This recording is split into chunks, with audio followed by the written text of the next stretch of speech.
বরিশালের নদ-নদীতে মিলছে না রূপালী ইলিশ, এ কারণে দামও বেশি। বরিশাল অঞ্চলের সবচেয়ে বড় মাছের মোকাম পোর্ট রোড থেকে বিস্তারিত জানাতে যুক্ত হচ্ছেন প্রতিনিধি মোহাম্মদ হুমায়ুন কবির। সরাসরি যুক্ত হচ্ছি তার সাথে। হুমায়ুন, নিশ্চয়ই শুনতে পাচ্ছেন, রপ্তানি বন্ধ থাকা সত্ত্বেও কেন ইলিশের দাম কমছে না? ক্রেতারা কি বলছেন? আকাশচুম্বী দাম নিয়ে ক্রেতাদের মাঝে কেমন প্রতিক্রিয়া দেখতে পাচ্ছেন?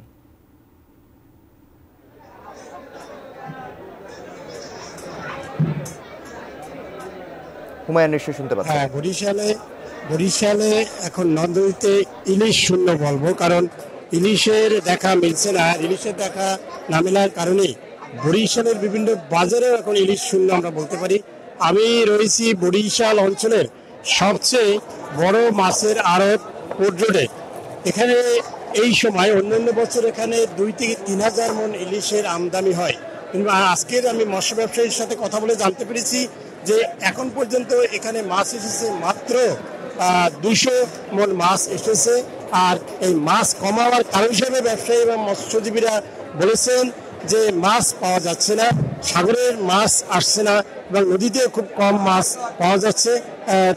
তাদের কাছে কারণ জানতেছিলেন, তারা বলেছে যে মূলত যখন মাছ ধরা বন্ধ নিষিদ্ধ থাকে, বিশেষ করে ডিমওয়ালা মাছ এবং ঝাটকা মাছ আমাদের নিধনের কারণেই মূলত আমরা মাছের এখন এই সংকটটা দেখতে পাচ্ছি। এখন এই যে বাজারে যে মাছটি আমরা দেখতে পাচ্ছি পোর্ট রোডে, এই বেশিরভাগ মাছই ঝাটকা মাছ, ছোট বড় আকারের ইলিশ খুবই কম দেখতে পাচ্ছি।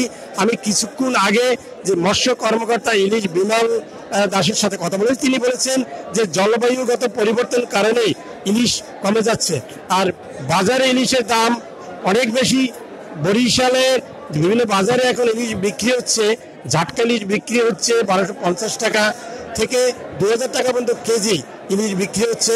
এবং এখানে যে মাছ কিনতে আসা যে ক্রেতারা, তারা বলছে যে ইলিশ পাওয়া যাচ্ছে না। আর এই পোর্ট রোডে ইলিশ যে অন্যান্য সময় এখানে প্রচুর ইলিশ পাওয়া যেত এবং ইলিশের প্রচুর আমদানি ছিল, এবং আপনি বাজারে দেখতে পাচ্ছেন যে প্রচুর ক্রেতাদের ভিড়, কিন্তু ইলিশ নেই।